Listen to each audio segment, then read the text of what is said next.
உலகை எழுப்பும் ஞாயிறு அங்கே குடியிருப்பான். அவன் ஆனை முகத்தனின் அடியவர் மனத்தில் ஒளியாய் வந்து கொலுவிருப்பான்.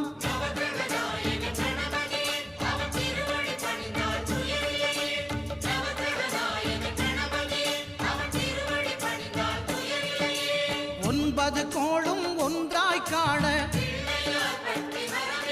அங்கு கற்பகம் என்னும் கடவுளின் மெய்யில்